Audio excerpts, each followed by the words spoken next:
Welcome to my party, we're just getting started. A life is a dream or a nightmare scarring. Hand me a drink cause I think I'm going all in. Get me a shrink who can catch me when I'm falling. Cover up my scars, flip the handlebars. Crashing in my car, wake up in a bar. I'll be a superstar, just on my avatar. This world is so bizarre, empty out the reservoir.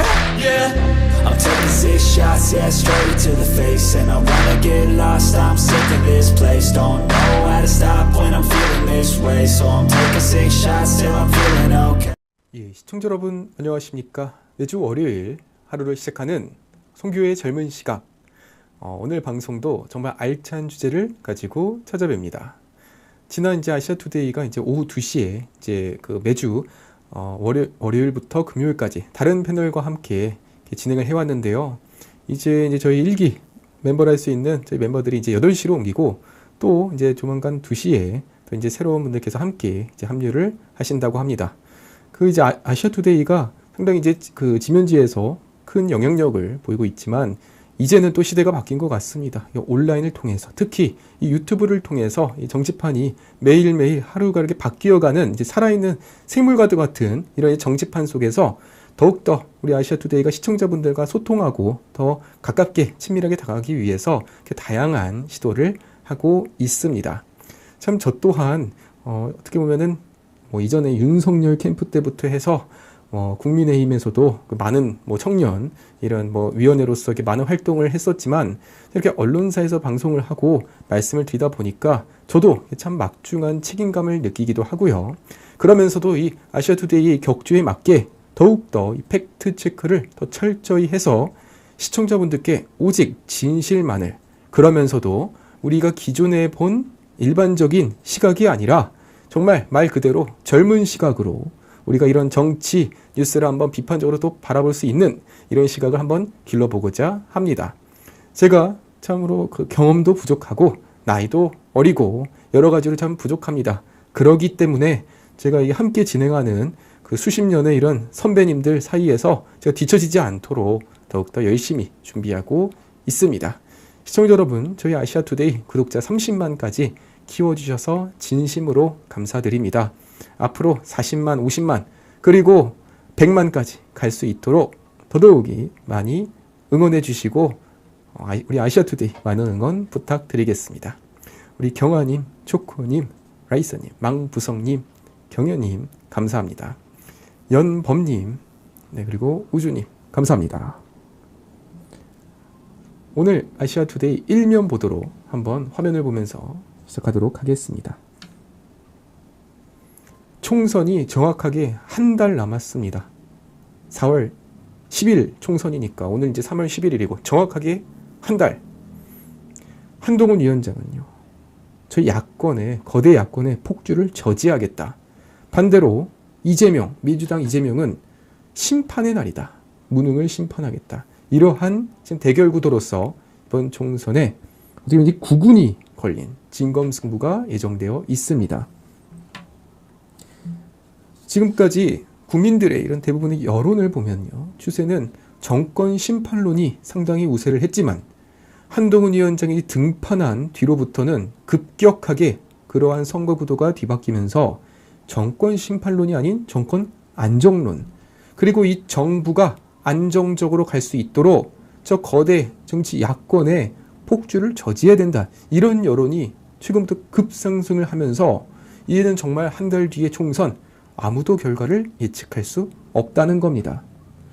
이번에 리얼미터에서 여론조사를 보니까 일주일 전에는 국민의힘이 이겼다가 갑자기 오늘은 또 민주당이 이겼다? 이런 여론조사를 보면서 제가 느끼는 게 뭐냐면 결국 이 우리 국민들의 진정한 생각이 중요한 건데 지금 이 언론에서 너무나 많은 난립하는 이런 여론조사 결과들 때문에 오히려 그 여론조사 결과를 갖고선 국민들의 여론을 만들어내는 이런 이제 주와 종이 바뀌는 이런 결과를 제가 좀 보고 있습니다. 그런 점에서 이 여론조사의 경우에는 추세와 흐름을 보는데 참고를 하면 좋겠고, 가장 중요한 거는 바로 국민들의 생각, 민심이겠죠. 그러면서도 과연 이 국민들이 지난 4년 동안의 이 총선, 국민의힘과 민주당의 상황을 쭉 돌이켜 봤을 때 어디가 더 잘 해왔는지, 여기에 대해서 아마 국민들이 냉철한 판단을 할 거라고 생각을 합니다. 이번 총선은요, 윤석열 정부 집권 3년차, 그리고 지난 지방선거 이후 2년 만에 치러지는 선거입니다. 결국 아마 지금 민주당 지지자들 사이에서는 윤석열 정권을 심판하자, 이런 이제 주장을 하는 것이고, 민주당이 이런 국민의힘을 지지하는 분들 입장에서는 민주당의 이런 거대 야권 정치권을 이제 제동을 걸자, 폭주를 저지하자. 만에 하나 국민의힘이 패배할 경우에는 여소야대, 그리고 윤석열 정부의 레임덕에 빠질 수 있습니다. 반대로 민주당이 패배하고 국민의힘이 압승할 경우, 그때부터는 윤석열표 3대 개혁은 날개를 달고 직진을 할 수 있는 거겠죠. 따라서 단순히 이번 총선이 어디 당이 더 우세하냐, 어디 당이 더 많은 의석을 가져가냐, 여기서 그치는 것이 아니라 더 나아가 대한민국의 경제안보 위기 대응에 해법이 달라질 수 있는 이런 국가 운명이 이번 총선에 걸려 있다는 겁니다. 한동훈 위원장은 입장문을 내서 3가지의 세력을 폭주를 저지하겠다. 첫 번째, 운동권, 특권 세력. 2번째, 부패 세력. 마지막으로 3번째, 종북 세력. 이러한 운동권, 부패, 종북 세력에 대한 저 민주당이 결집되어 있다는 거고, 그 이재명 민주당의 폭주를 저지하겠다. 따라서 이런 말과 함께 한동훈 위원장은 오늘 그 고향과 이런 일종의 국민의 입장에서 험지라 불릴 수 있는 이런 격전지에 가서 지금 유세, 전국 순회에 돌입했습니다. 시청자 여러분, 이번 총선 중요한 것은 너무나 잘 아실 겁니다.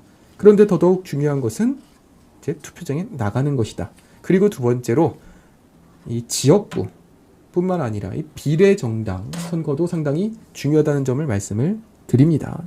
그런 점에서 지금 국민의힘은 애초부터 준연도경제를 비판하면서 사실상의 준연도경제를 무력화한 국민의 미래당이 지금 함께 한 몸으로 움직이고 있습니다.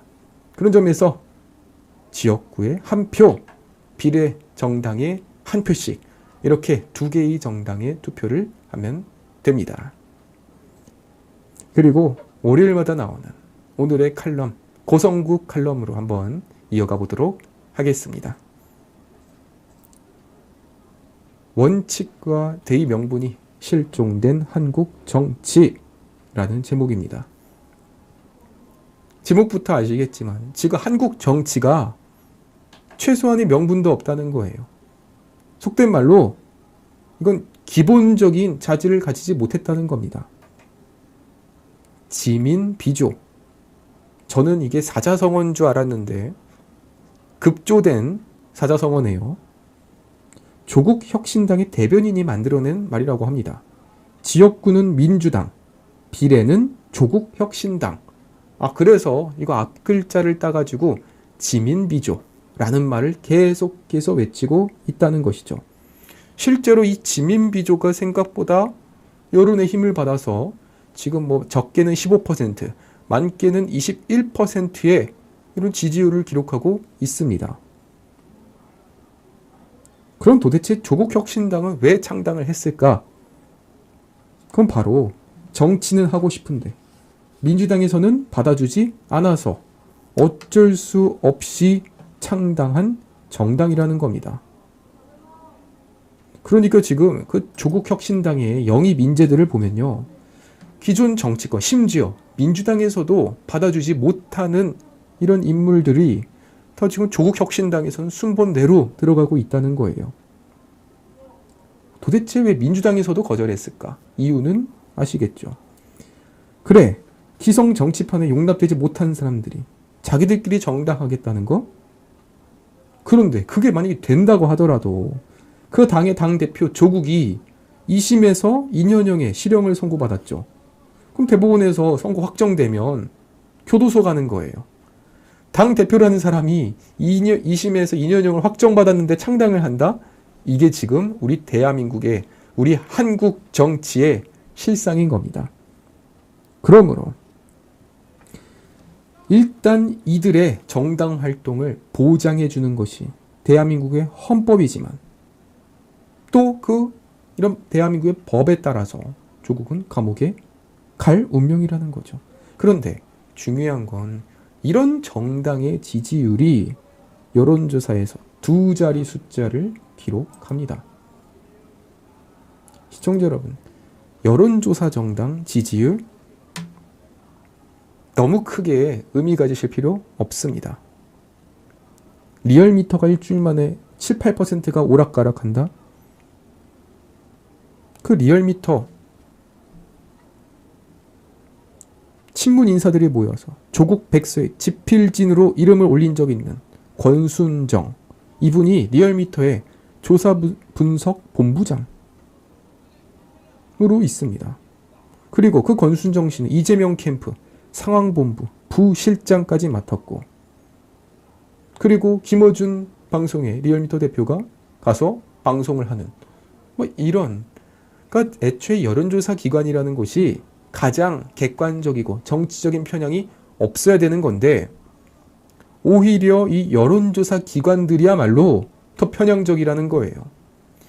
김어준이 만들어낸 여론조사 꽃 있죠. 왜 그 여론조사 꽃에서는 항상 민주당이 이기는 여론조사가 나올까요? 전화가 옵니다. 안녕하십니까.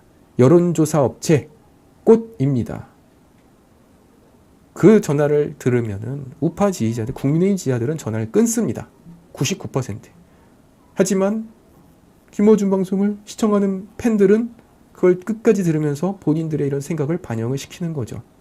결국 이런 여론조사 기관들이 정치적인 편향성을 갖고선 그걸 마치 언론에 공개를 하면서 국민의 여론이 이렇게 바뀌었다, 이렇게 흔들리고 있다. 사실상 진정한 민심을 여론조사 기관들이 반영을 하고 있냐? 제가 볼 때는 국민들의 여론을 반영하는 게 아니라 여론조사 기관이 국민들의 여론을 만들고 조성한다고 저는 생각을 하는 거예요. 그럼 거기에 이제 국민들이 생각을 따르는 거죠. 그러니까 여론조사 기관에서 국민의힘이 20%를 이긴다라고 발표를 하면 그럼 이제 국민들은 역시 국민의힘이 다 이기는구나 하면서 그쪽으로 표가 몰리는 거고, 반대로 민주당이 역전을 했다? 민주당이 이기고 있다? 그럼 또 국민들이 결국에는 민주당이 또 이기겠구나. 이게 도대체 뭐 하는 겁니까? 언제부턴가 이 정치권의 이 여론조사 기관의 이런 장난치는 법이 너무 심각해졌고, 특히 민주당 내에서 그 여론조사 기관의 선정과 관련해서 홍영표 원내대표와 민주당 지도부 간의 충돌이 일어난 적도 있지 않습니까? 특히 그 여론조사 선정을 위한 위원 중에 2명이 이재명이 성남시장 경기도지사일 때 그때부터 함께 일했던 사람들이 위원으로 들어가서 목소리를 냈다. 제가 조금 있다가 다시 한번 말씀드리겠습니다. 이런 위원회라는 게 그 좌파 진영에서 그렇게 좋아하는, 북한에서도 다 위원회잖아요. 그런데 그 위원회라는 게 얼마나 위험한지를 잠시 뒤에 말씀드리도록 하겠습니다. 그럼 이어서 한번 말씀을 드려보겠습니다. 이재명과 조국의 연대도 한국 정치의 웃픈 장면이다. 같이 승리하자면서 손잡을 거면 왜 따로 하냐. 그러니까 이재명, 조국 함께 만세도 했지만 또 같이는 안 한다고 하고, 그리고 심지어 감옥에 있는 송영길도 소나무당도 있다면서 민주당이 연대 제안을 했다니, 한국 정치의 어지러움은 끝도 없이 계속된다. 또한 이재명과 이낙연의 결별은 진짜 결별일까? 지금은 이낙연 세력이 반 이재명을 표방하나 선거일이 다가올수록 반 이재명에서 반 윤석열로 변할 것 같다.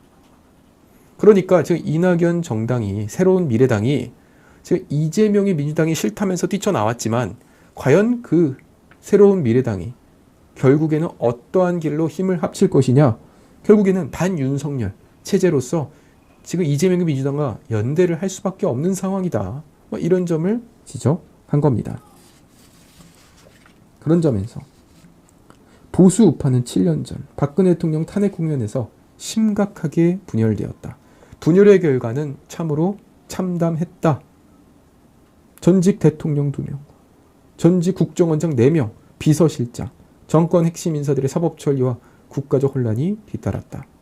4년 전 보수 우파는 이 분열 제대로 극복하지 못하고 미봉적 봉합에 급급함으로써 대패를 자초했다. 결론입니다. 선거는 이제부터다. 절박함과 낙관론의 대결에서 늘 절박한 쪽이 승리했다는 그런 역사적 경험을 다시 돌아봐야 할 때다. 더 나아가 실종된 원칙과 대의 명분을 다시 세워서 국민들에게 선거의 기준을 제대로 제시해야 한다. 정치에서 대의 명분이 사라지면 남는 건 권력투쟁과 약육강식이다. 그러니까 오늘 칼럼의 주제는요. 지금 대한민국의 정치는 원칙과 명분이 사라졌고, 그리고 이러한 명분이 사라지면 남는 건 약육강식, 권력투쟁. 그러니까 동물의 왕국이 된다는 거예요.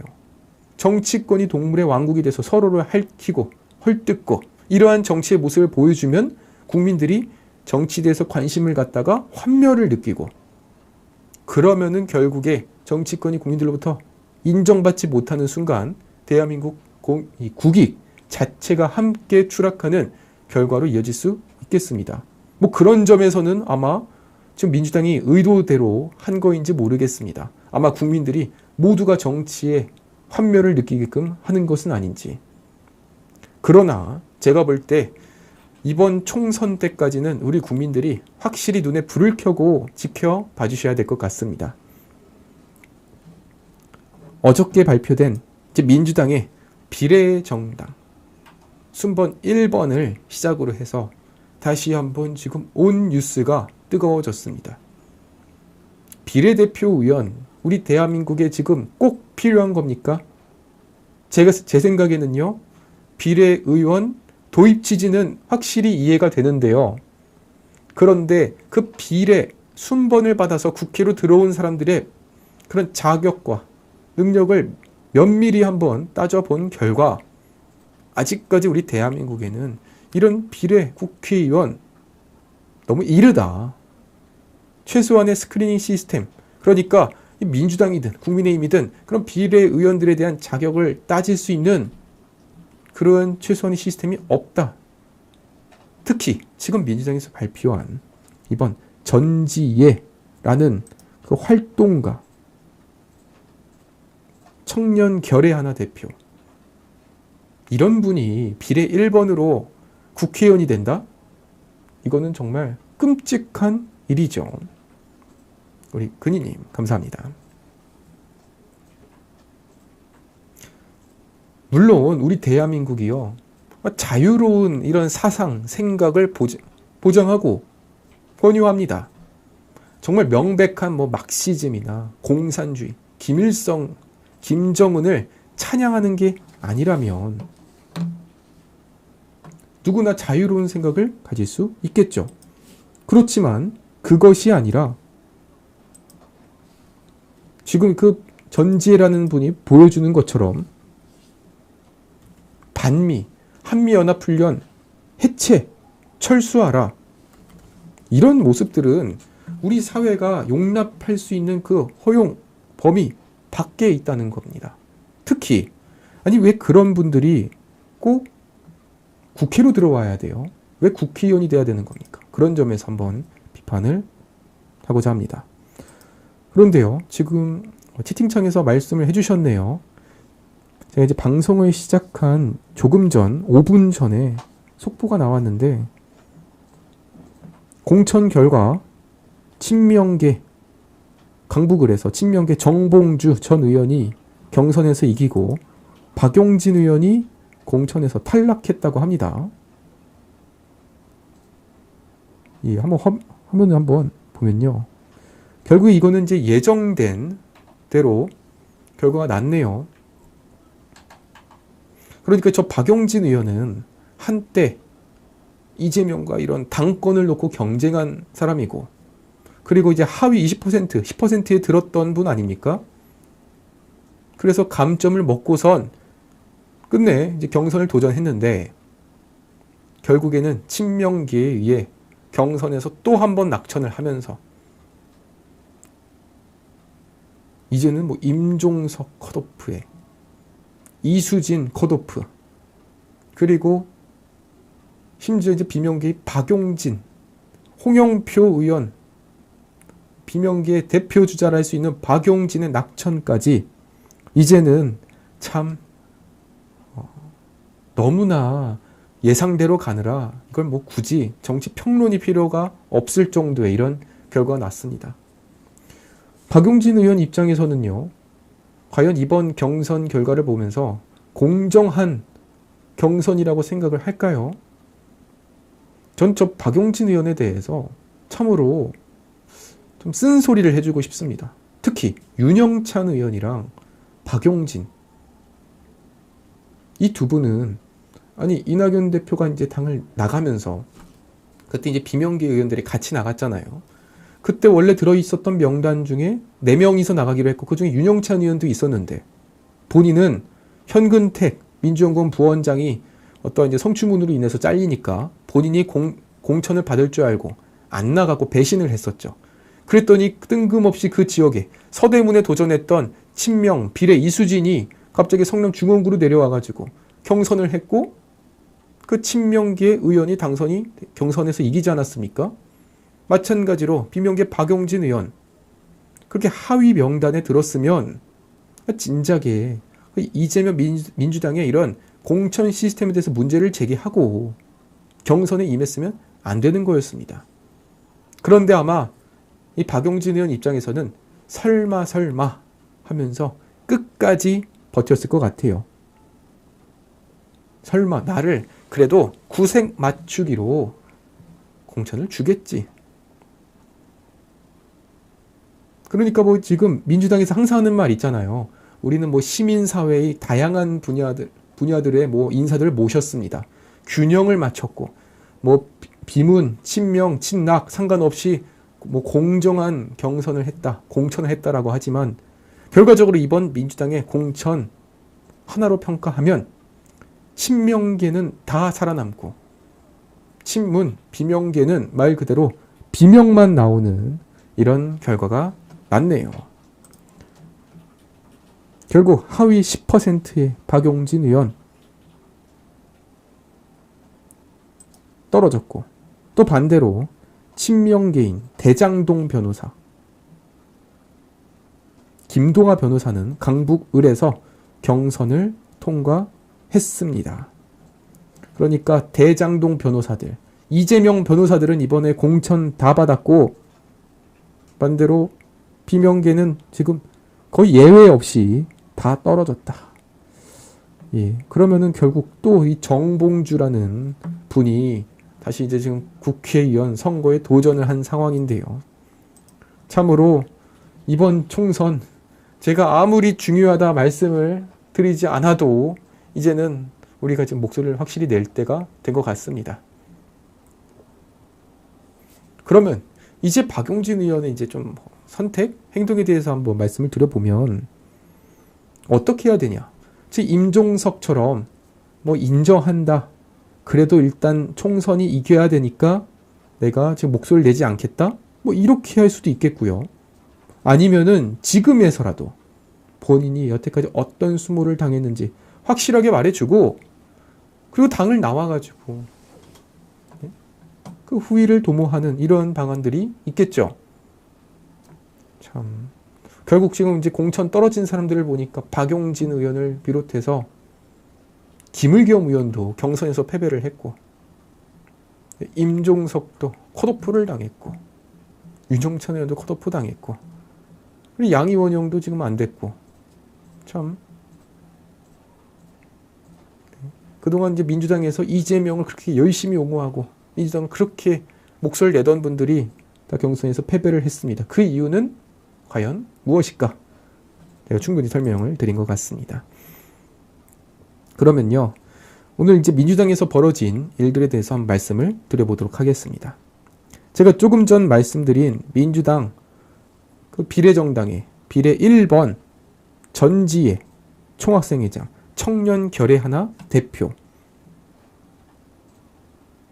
지금 민주당 최고위에서 저 비례 순번에 대해서 문제를 제기하고 사실상의 재추천을 요구했다라고 속보가 나왔습니다. 그러니까 민주당의 최고위 지도부가 저 더불어민주연합이라고 하는 위성정당에다가 그 4명 다른 사람 추천해. 그 4명은 안 되라고 요구를 한 것이죠.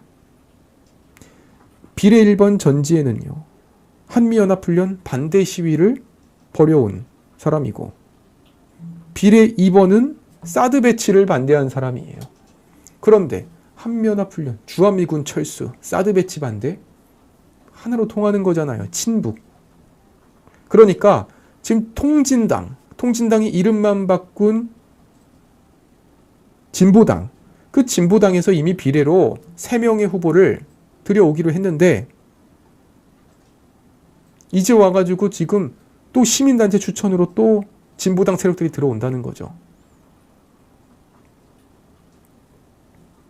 그러면 이게 지금 어떤 일이 일어나냐면 결과적으로 진보당 세력들이 거의 지금 대여섯 명, 7명 정도가 순번에 들어와서 지금 민주당의 비례정당을 다 차지하는 이런 결과가 나고 있는 거예요.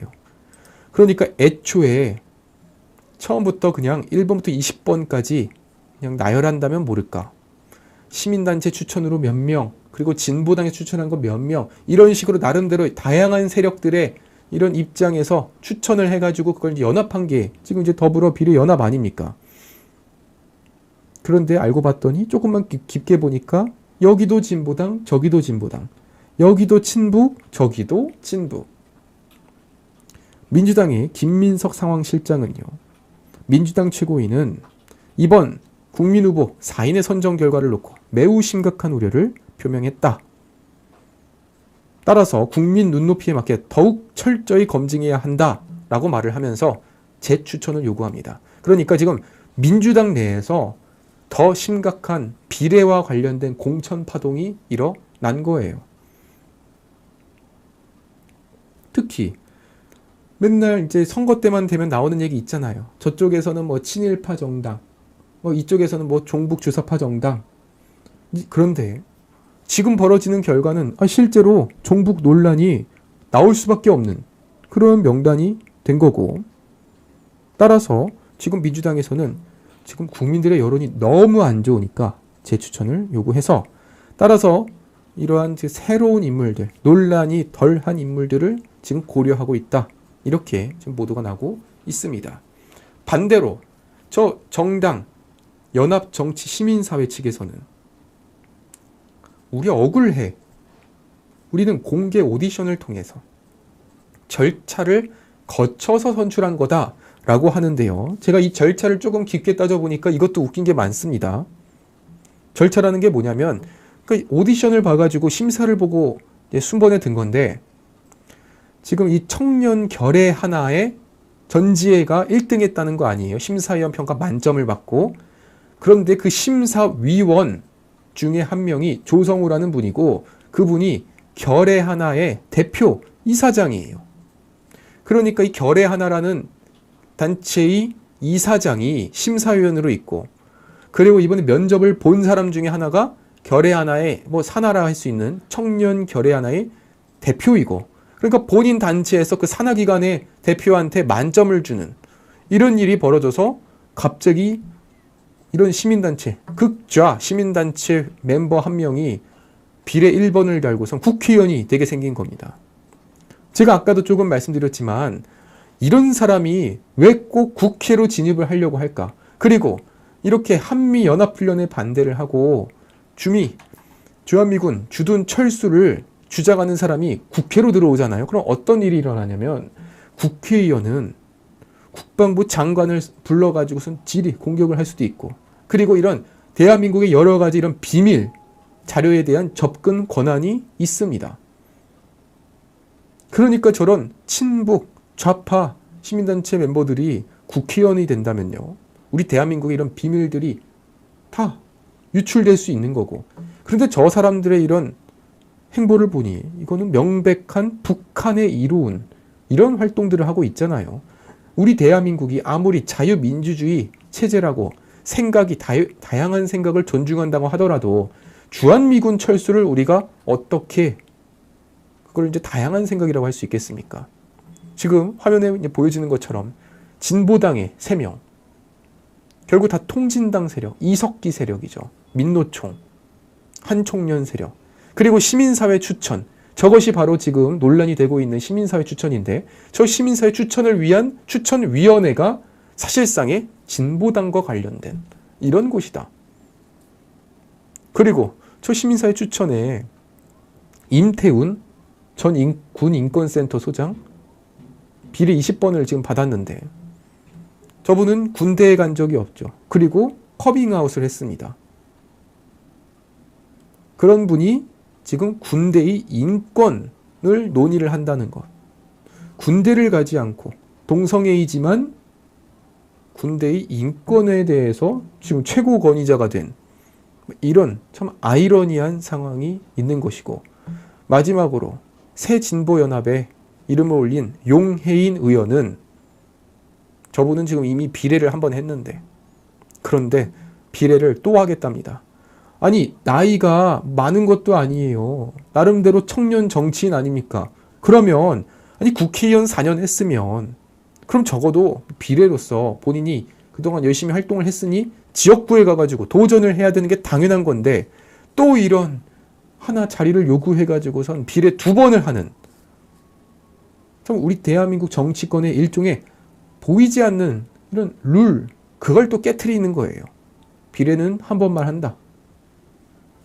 참으로 이번 선거는 말 그대로 오늘 고성국 칼럼에서 말씀드린 것처럼 원칙과 대의 명분이 실종이 되었다.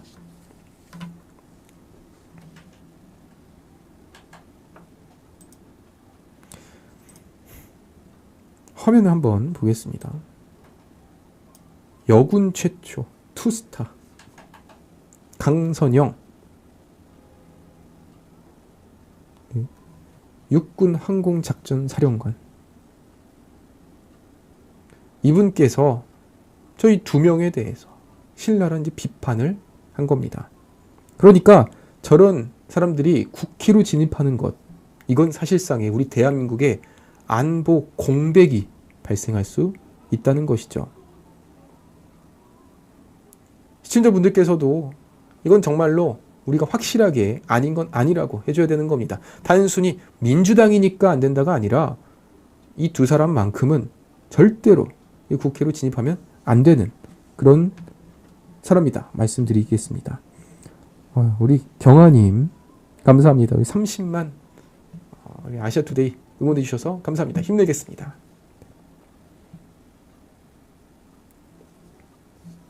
이번에 국민의힘이 총선 인재로 영입한 여군 최초 투스타 강선영 전 사령관의 이런 말로 한번 살펴보도록 하겠습니다. 우리가 아직도 적대적인 관계인 북한과 그들의 주장을 동조하는 이들이 국회에 진짜로 입성해서 내부에서 싸우고 힘을 소진하는 상황이 만들어져서는 안 된다. 그러니까 민주당과 국민의힘의 이런 정권을 두고선 둘러싼 이런 경쟁 좋다는 거예요. 그렇지만 저 북한을 동조하는 이들이 국회로 입성하는 건 막아야 된다. 이어서 나는 여군으로서 31년 4개월을 근무했다. 중령에서 대령까지 연합사에서 3년간 한미연합 연습 기획장교를 보냈다. 연합연습은 전쟁이 일어날 때 싸우려는 게 아니라 억제를 하려는 것이다. 그러니 북한이 우리가 연합연습을 하면 난리가 나지 않느냐. 그런데 저 민주당 비례 1번 전지혜 변호사요, 그 중요한 연합연습을 반대한 겁니다.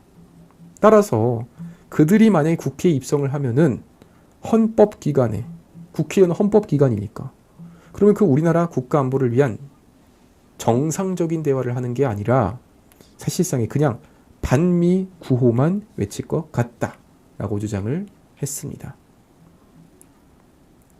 참으로 그 민주당에서 추천한 영입 인재와 국민의힘에서 영입한 인재는 정말 이거는 질적으로 너무나 큰 차이가 납니다. 그러니까 제가 다시 한번 느끼는데요. 제가 이 젊은 나이에 우파를 지지하게 된 이유는 우파의 경우 대한민국이 건강하고 잘 먹고 잘 살고 국민 모두가 집주인이 되고 국민 모두가 중산층이 되면은 선거에서 유리해집니다. 반대로 좌파에서는 국민들이 집을 가지면 안 되고 임대 아파트에 살아야 되고 국가에서 주는 그런 보조금에 매몰되고 종속되어야 자기 선거에서 유리하죠.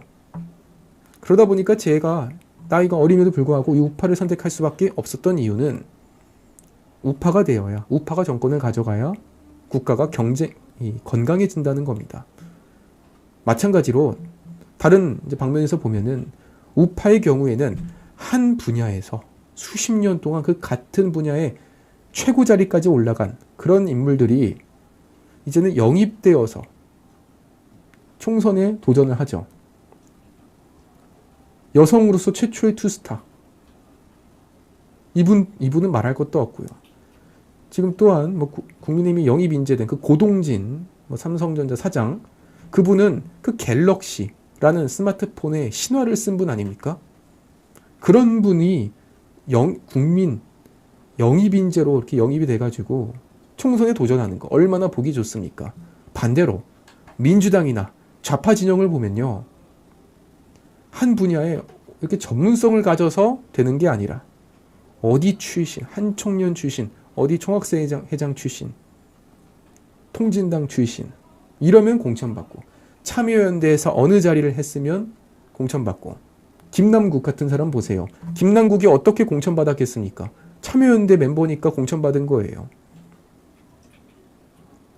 반대로 국민의힘에서는 변호사로서 최고의 실력과 능력을 보여줘야 공천을 받는 것이고, 그런 점에서 저는 참 조금 전 살펴본 그 강선영 투스타, 이분의 이러한 비판은 단순히 그냥 총선의 관점에서 보는 게 아니라 북한의 동조자들이 계속해서 이 국회로 진입을 시도하고 있다, 이 점을 콕 집어 비판한 것 같습니다.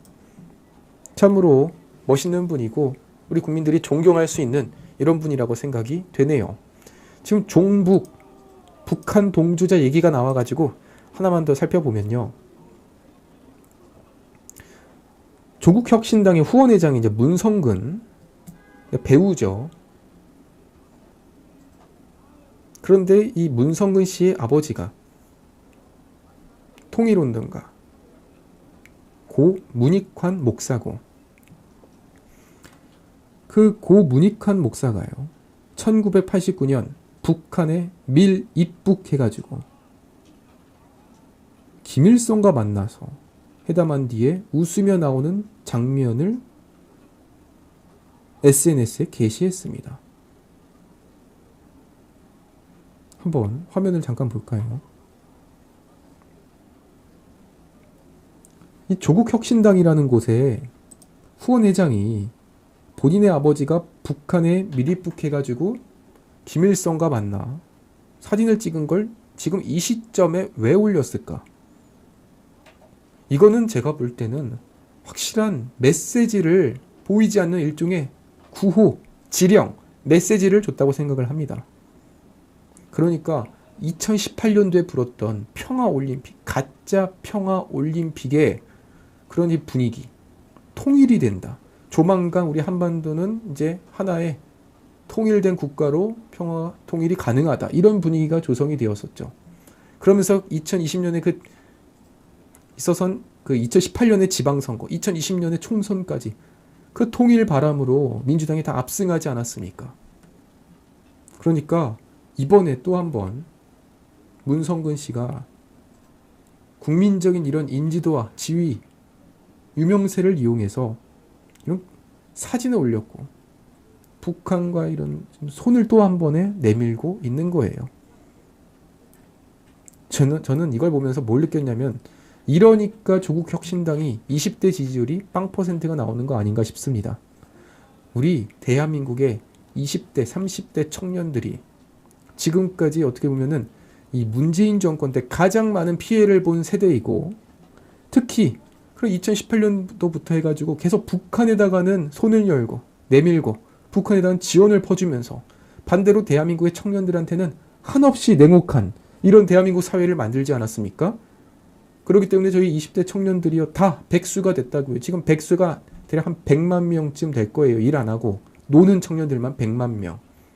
그런데 이런 상황에서 지금 이 조국 혁신당이라는 곳이 청년들에게 기회를 주지 못할지언정 오히려 1호 공약으로 교육의 평등 입시를 제시하지 않나.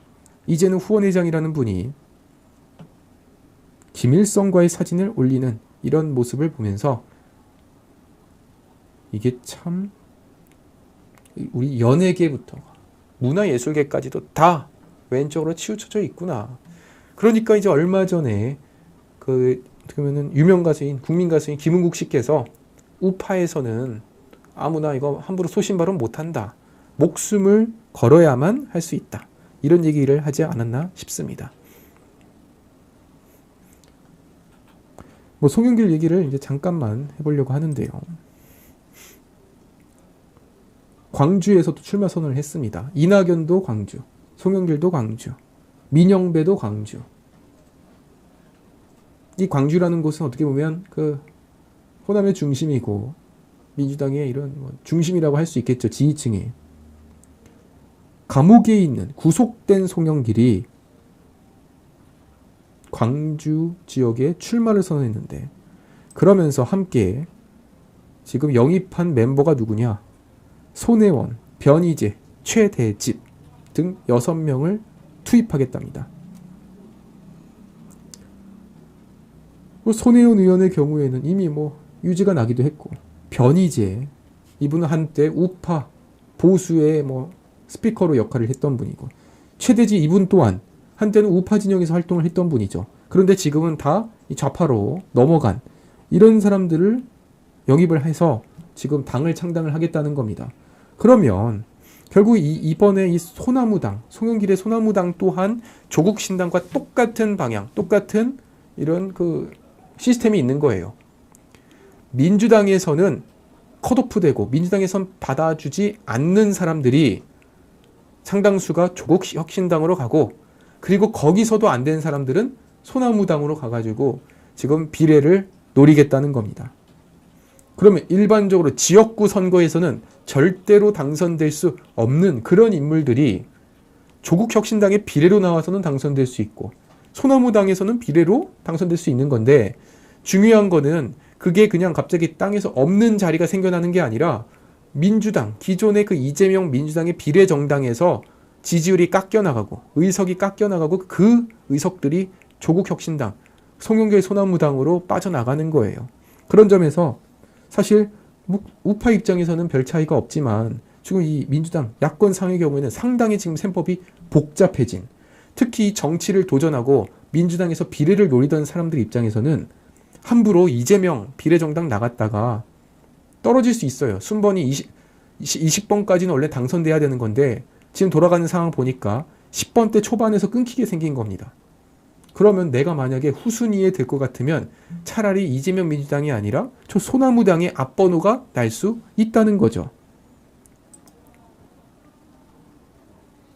참으로 대놓고 종부, 대놓고 범죄자, 대놓고 이미 처벌을 받은 사람들이 이런 비례를 노리는 이런 상황이 지금 벌어지고 있네요.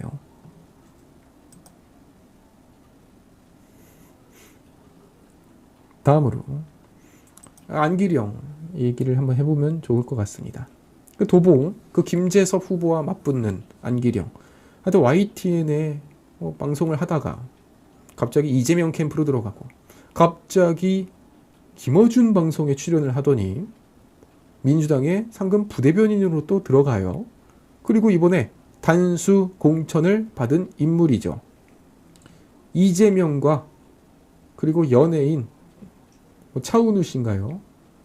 그 중에 이재명이 더 이상형이다라고 가장 이 대한민국 정치권에 있어서 최악의 막말을 한 인물, 이 안기령. 오늘 어떤 일이 일어났냐면요. 이분이 이제 도봉갑 후보로 공천 확정을 받았는데 유권자 중에 한 분이, 상인 한 분이 혹시 여기가 어디 동인지 아세요? 그런데 안기령이 대답을 못합니다. 본인이 국회의원 하겠다면서 출마를 해서 공천까지 확정받았는데 본인이 선거운동을 하는 동의 이름을 모릅니다. 그러니까 도봉구 창동에 있는 신창시장이면 여기 창동이에요 라고 말하는 건 당연한 거잖아요. 그런데 여기가 어느 동인지 모르고 선거운동을 하는 거예요. 그러면 이 안기령이라는 사람이 국회의원이 만약에 당선이 된다 할지라도 본인 지역구에 대한 이 개발에 관심이나 있겠습니까? 애초에 동 이름도 모르는데 무슨 지역 개발입니까? 그냥 국회의원만 돼서 김어준 방송에 나가고 개딸들한테 지지만 받으면 된다는 거죠. 그러니까 상인이 뭐라 그러냐면 좀 알고 다니시라, 욕먹는다. 여기 왔다가 또 후딱 떠날 사람들인데 라고 호통을 칩니다. 그러니까 자꾸 여기 와가지고 한번 선거 치르고 떨어지면 떠나고 그러면 너 욕먹는다. 좀 진심껏 해라. 상인은 다시 한번 그러면 여기는 모르면 저긴 알겠지. 길 건너 시장은 몇 동이냐? 또 한번 대답하지 못하니까 다른 상인들이 정답을 알려줍니다. 그러면서 이렇게 말을 합니다. 우리 후보님 이제 왔잖아. 왜 그래? 네? 이게 맞는 겁니까? 우리 후보님 이제 왔는데 왜 굳이 이걸 물어봐? 동 모를 수도 있지. 사실상에 이거는 그 비례 의원이나 수준이 크게 다르지 않는 그러한 지금 상황이 보여진 거예요. 본인이 선거운동하는 지역 동도 모르고 그리고서 선거를 치르겠다. 그러니까 참 그 민주당에서 공천을 받으려면 저 박용진 의원처럼 계속해서 따지고 이재명과 맞붙고 심지어 당권 경쟁을 하면요 공천 못 받습니다. 만에 하나 이 박용진 의원이 이재명의 이런 논란이 터질 때마다 대장동, 백현동 그런 논란들을 억지로라도 계속 옹호를 했더라면 아마 개딸들 입장에선 친명계로 분류를 해서 경선에서 밀어줬을지 모릅니다. 하지만 그렇게 안 하는 인물이기 때문에 경선에서 패배를 한 것이고 마찬가지로 저 안기령이라는 저런 기자가 어떻게 공천을 받았을까? 그 이유는 딱 하나, 바로 이재명에 대한 억지 옹호 확실하게 줄을 댄 것이 아니냐. 이렇게 살펴볼 수 있겠습니다. 이거는 좀 제가 따로 말씀드리고 싶어서 가져왔는데요. 그 3프로TV라고 혹시 아시나요? 유튜브 구독자 200만, 300만. 그 3프로TV가 갑자기 상장을 하겠다면서 논란을 일으키더니 결국에는 상장 철회, 그 상폐가 됐습니다. 상장되기도 전에 철회가 됐고 이제는 취소가 된 거죠.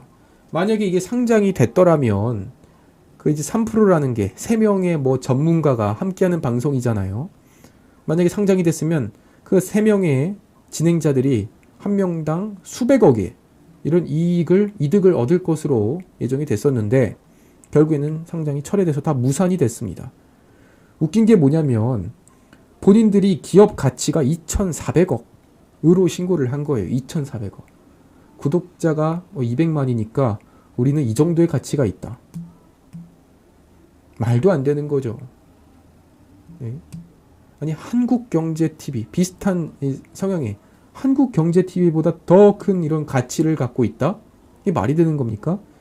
유튜브 조회수를 한번 따져보니까 조회수가 1만 회를 못 넘는 이런 영상들이 수두룩해요. 그런데 기업 가치를 본인들이 2,400억으로 상장을 시도했다가 한국거래소에서 너희들 기업 가치가 지나치게 높게 산정되었다 라며 미승인 판정을 했습니다. 그런데 제가 이걸 왜 비판을 하냐면 이 3프로TV가 언제 제일 잘 나갔냐? 문재인 정권 때.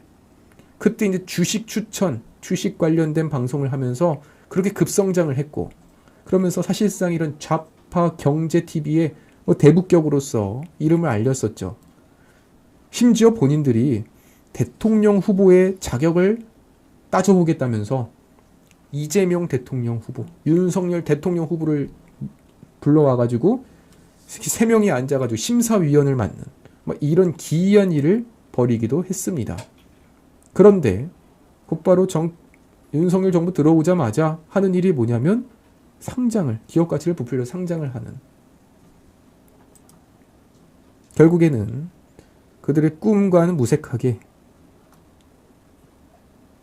이 영업이 76억 원에 불과한 이 3프로TV 결국에는 상장이 취소됐다. 이렇게 말씀을 드립니다.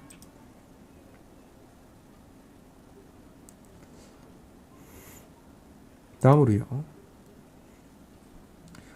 이 내용은 조금 전에 그 채팅창에서 모 시청자분들께서 이 발언과 관련해서 좀 말씀을 많이 하셨기 때문에 저도 한번 제 입장을 한번 말씀드려 보려고 합니다. 대구 중남구에 이제 경선을 통해서 도태우 이제 변호사 도태우 후보가 경선에서 승리를 했고 공천을 이제 확정 지었었죠.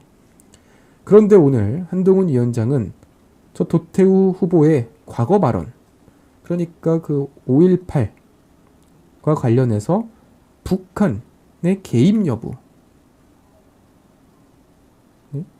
5.18 민주화운동에는 굉장히 많은 문제가 있고 거기에는 북한의 개입 여부가 문제다. 그것이 상식이다. 라고 얘기를 했고 여기에 대해서 이제 국민의힘 비대위에서는 중도층 확장에 부정적 영향을 줄 것이다. 라는 우려를 제기하면서 이것이 지금 논란이 된 겁니다. 시청자분들께서는 좀 어떻게 생각을 하세요? 제가 보는 이것의 이제 문제의 출발점이 뭐냐면 저는 그렇습니다. 시스템 공천은 말 그대로 정성평가가 아니라 정량평가입니다. 그러니까 객관적인 기준에 따라서 평가를 해야 되는 것이고 여러 가지 이런 감정에 기반한 내용들은 따지면 안 된다는 거죠. 그런데 오늘 이 벌어지고 있는 이 논란의 출발점은 이제 국민의힘 비대위에서 도태우 후보의 과거 발언이 문제다. 국민 눈높이에 맞지 않다. 제가 볼 때는 이거예요. 이것이 정말로 문제였다면 애초에 경선 때, 경선 과정에서 컷오프가 됐어야죠. 그러니까 이 도태우 후보가 만약에 문제가 있다, 자격에 문제가 있다면 경선에서 컷오프를 시켰어야 되는 문제지 경선에서 결선까지 해서 두 번의 이런 선거를 통해서 후보가 확정이 됐는데 그런데 이제 확정된 후보에 대해서 과거 발언을 이유로 들어서 재검토를 해야 된다. 그러면 저는 이러한 내용들이 오히려 그 시스템 공천에 정면으로 반하는 이런 일이 아닌가 생각이 들기도 합니다. 또한 두 번째로 5.18 민주화운동과 관련해서 북한의 개입 여부는 지금까지도 끊임없이 참 논란이 많은 문제예요. 그런데 지금까지 이제 국민의힘에서는 이와 관련한 발언을 하면은 지난번 그 국회의원 2명도 사실상의 컷오프가 되지 않았습니까? 당에서 제명이 됐습니다. 그러니까 이 5.18 민주화 운동과 관련해서는 일종의 지금 성역처럼 다뤄져 있고 심지어 국민의힘 내에서 여기에 대해 조금의 의문이나 의심을 제기했다가는 공천이 확정된 후보마저도 잘리는 이런 일이 지금 국민의힘 내에서 벌어지는 거라고 생각을 합니다. 참 제가 그 지난번 총선 때도 그렇고 이번 총선 때도 그렇고 결국에 이 우파 정당의 선거의 그 방향점, 기준점이 중도로 가야 되는 거는 맞는데 결국에 이번 어찌되었든 총선은 중도층과 무당층을 누가 더 많이 데려오느냐로 총선의 결과가 달라지는 거는 맞는 말입니다. 그런데 중요한 건요. 이 5.18이라는 것이 성역화가 돼 있고 여기에 대해서 만에 하나 한마디에 비판을 한다면 그러면은 비록 몇 년 전의 일이라도 컷오프를 당하는 이런 일. 저는 이러한 그 과정이 저는 그 어떻게 보면 이 자유우파, 자유민주주의 체제에서 올바른 관점은 아니라고 좀 소신 발언을 하고 싶어요.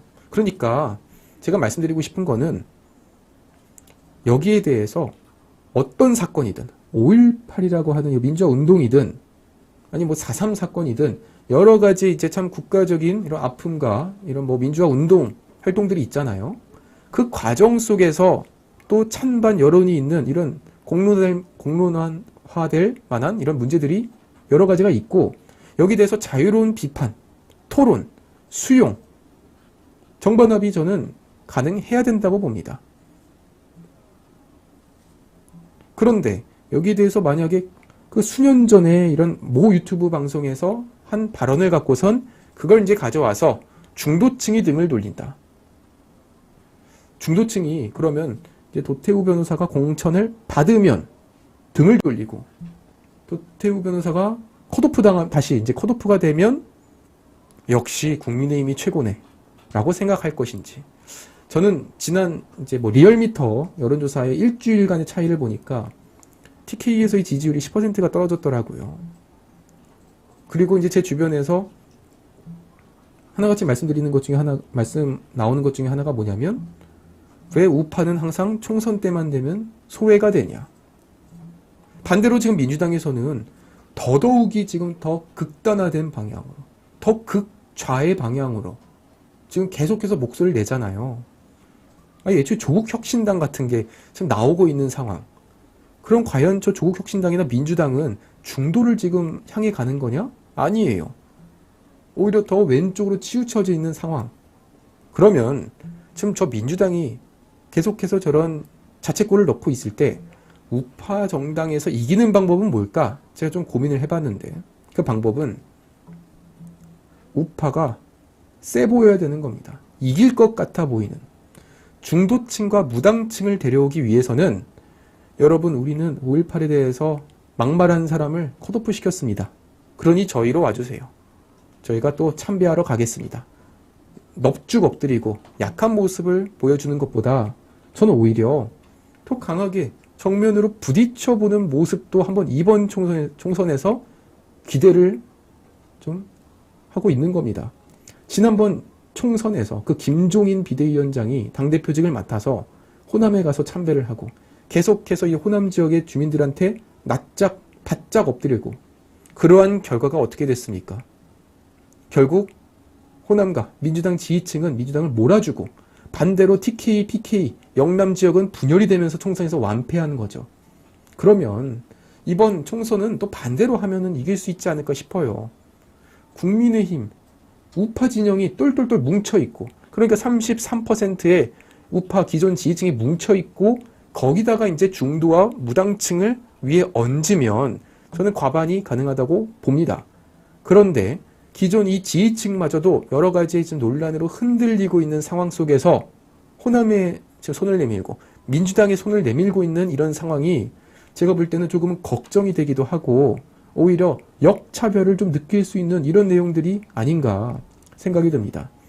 이번에 그 마포을 여론조사를 보니까 정청래와 하문경 여론조사 결과 거의 뭐 15%, 20% 가까이 지고 있는 이런 결과가 나오더라고요. 원래 이 마포을에 김경률 비대위원을 공천하고 하문경 대표를 공천한 그 이유, 목적은 뭐냐? 저 운동권에 대부를 할 수 있는 정청래를 잡기 위해 진정한 운동권을 데려와서 운동권을 이제 희석화시키는 이런 전략을 쓴 거잖아요. 그런데 결과를 보니까 그게 안 먹힌다는 거예요. 오히려 우파 지지층인 33%보다 더 낮은 수치의 이런 지지율이 나온다는 것.